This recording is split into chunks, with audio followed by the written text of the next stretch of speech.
ঘন্টা সময় কেন গেছে না 70 থেকে 80 লাখ 24 থেকে 25 লক্ষ টাকার স্বর্ণ বনিছে। এই যে ভাঙ্গা দরজাটি আপনারা দেখতে পাচ্ছেন এবং ভিতরে আরো গ্রিলটি কেটে যে আপনারা দেখতে পাচ্ছেন ইতিমধ্যে কুলাউড়া থানা পুলিশের টিম এখানে উপস্থিত হয়েছে এবং তারা বিভিন্নভাবে পরিদর্শন করছেন।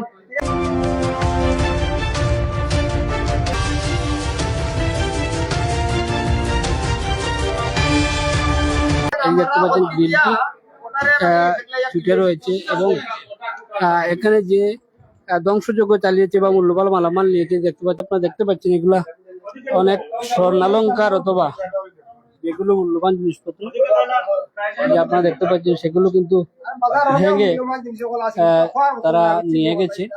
এখানে জানবো আমরা পরিবারের কাছ থেকে আসলে তারা কি কি খোয়া গেছে বা কিভাবে সংগঠিত হয়েছিল। মূল্যবান মালামাল যেগুলোতে তাকে আসলে আমরা নর্মালি দেখি যে ওয়ার্ড্রপ গুলাতে সংরক্ষিত থাকে সেগুলো ভেঙে তাদের মালামাল ছড়িয়ে ছিটিয়ে কিন্তু তাদের উদ্দেশ্য হাসিল করেছে। তো আসলে এই পরিবারের পক্ষ থেকে আমরা জানবো। ছোট ফুয়ার বউ তাই গেছলা গেছিল বাসাত সিলেট তার বাইর বাসাত, আর বড় বউ আছে তার মাফর বাড়ি মারে লইয়া আজকে ও দূর জোরের পরে খাওয়া দাওয়া করিয়া গেছো। আর পরে হয়েছে কিনা আমার এখানে স্যার তা হয় না আমার বান্ধবী বিদ্যালয় কলেজের মেজবা স্যার তান রুমত তা হয় তাই তান গেছলা কি টাউনে তান একটু সাজে। আর এর ফাঁকে দিয়া 2 ঘন্টা সময় কেন গেছে না, কিন্তু এর ভিতরে ওই দেখতে পারা তো আপনারা আমার সাংবাদিক ভাই তারা আছেন তারা দেখাই রে হলতা আনুমানিক এটা সময় কয়টা থেকে কয়টার মধ্যে? আমরা 9টার ভিতরে খবর পাইছি যে এইরকম ঘটনা ঘটে গেছে গিয়া।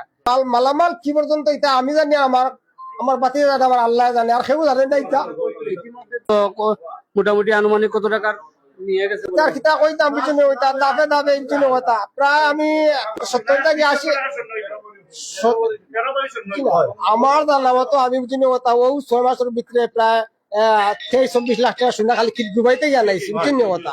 কিন্তু বেটি যে হুরু বেটে গেছে 100 লাখ কিছু লিয়া গেছে না, সব বাঠার তৈয়া গেছে। বড় বেটি আছেন তাই নকইবা তাই কিছু লিয়া গেছেন না। আবার আগামী খাই যাই আইরা ওইটা কিছু নিছেন না। পার্শ্ববর্তী মানুষ তাই নিয়ে একটু খবর বাদে তো আমার আরো নেতৃবৃন্দ আছেন আমার বিএমপি জমাওত এরা আরো কইবা মানে সাহেব সাহেবের কাছে যাবো। আসসালামাইকুম মানু, আমার সামনে দোকান আছে, আপনার দোকানে আমার ছিল সারে এখন আছেন গিয়া আমার কইছেন যে ভাই আমার তো দরজাখান খুলেন না একটু আউকা। তো আমি আইয়া ভাইছি বারে যে দরজা তালা খোলা ভিতরে দরজা লাগাই দেখা সারে বললাম স্যার সিটকাইটা হইলাম স্যার হইলাম সিটকাইটা আমার ফাতার করা। আমি বললাম ফাতার করা দরজা লাগাই আমি বারে দিয়ে আইয়া দেখি গ্রিল ভাঙ্গা, পিছর গ্রিল ভাঙ্গা। সারে ডাকিয়া নিয়ে অনুভব করাইয়া আমি তো আমার দোকান বাদে সারে বাহরে গিয়ে আমার দোকান লাগাইছি, দোকান লাগাইয়া আইয়া ভাই জানালা একটা খোলা ফাঁক হইয়া জানা খোলা গ্রিল খোলা দেখি আমি করে আমাইয়া দরজা খুলে দিছি আপনার আপনার আর তো তারা হলটা ভাঙ্গা হয়েছে। আসসালামু আলাইকুম, আমার নাম মোহাম্মদ সিরাজুল হোসেন।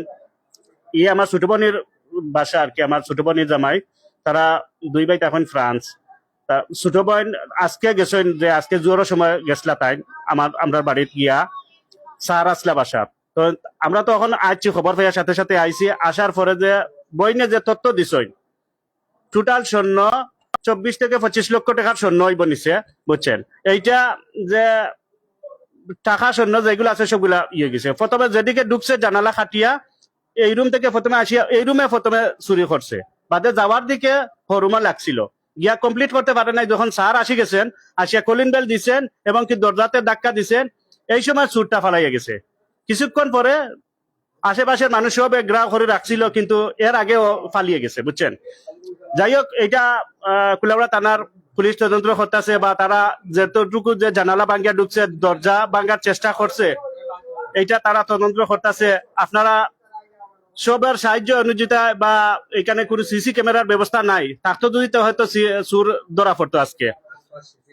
আশেপাশে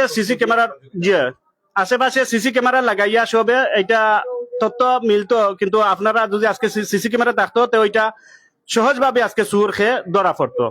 আমরা কুলাউড়া থানার অফিসার তাদের আশীর্বাদ করলাম, সাথে সাথে ফোন দেওয়ার সাথে সাথে আসছেন ওসি সাহেব আসছেন। আমরা কুলাউড়া থানার বিএমপির সজল ভাই কুলাউড়া থানার সেক্রেটারি তাই নাইছেন, আমরা সাথে দেখা করছেন, তাইনও দেখছেন। কুলাউড়া থানা থেকে ওসি সাহেব আইছেন, তাই তদন্ত কররা বস। ইনশাল্লাহ আমরা এইটা সুর ধরার চেষ্টা থাকবো।